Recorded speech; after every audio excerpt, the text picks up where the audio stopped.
చేసిన SRH IPL చరిత్రలో అత్యధిక స్కోర్ చేసిన హైదరాబాద్ టీం.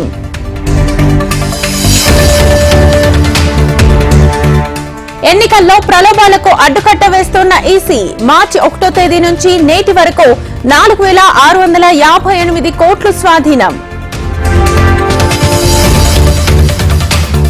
విపక్షాల విమర్శలకు ప్రధాని Modi strong counter. CBI, ED, IT సంస్థలు స్వతంత్ర సంస్థలన్న ప్రధాని. పంట రుణాల మాఫీపై సీఎం రేవంత్ కీలక వ్యాఖ్యలు. ఆగస్టు 15 నాటికి 2 లక్షల రుణమాఫీ చేస్తామని హామీ ఇచ్చిన సీఎం.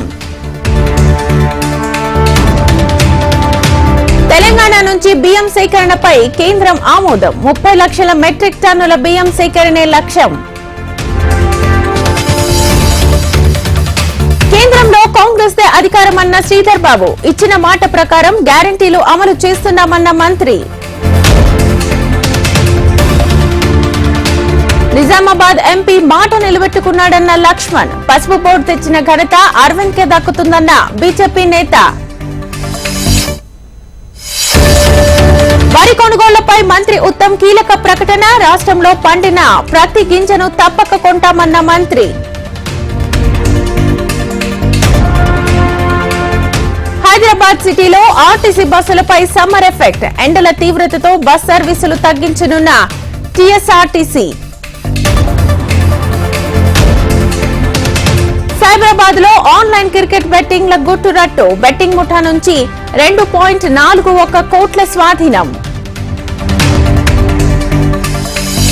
2 దొంగతనాల కేసులను ఛేదించిన పోలీసులు. 3 నిందితులు పోలీసులు అరెస్ట్.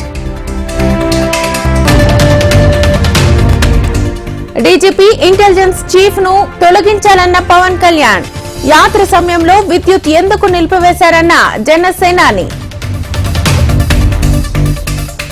10 ఏళ్లలో మోదీ ఎంతో అభివృద్ధి చేశారన్న పురంధేశ్వరి. మౌలిక సదుపాయాలపై కేంద్రం దృష్టి సారించిందన్న ఏపీ బీజేపీ చీఫ్.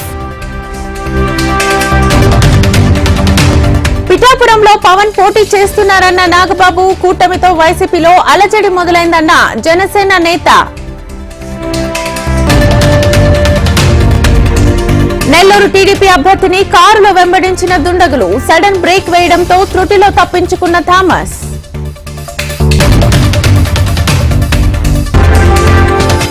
కోనసీమ జిల్లాలో చేపల వేటకు ప్రభుత్వ నిషేధం. అంతర్వేది, కరవాకలో రేవులకే పరిమితమైన బోట్లు.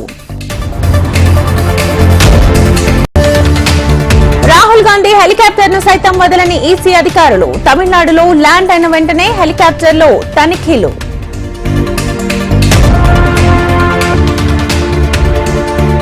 చల్లని కబురు చెప్పిన భారత వాతావరణ శాఖ.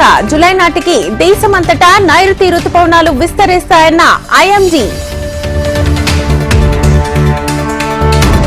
తిహార్ జైలుకు వెళ్లిన పంజాబ్ సీఎం. అరవింద్ కేజ్రీవాల్ తో భేటీ అయిన భగవంత్ మాన్.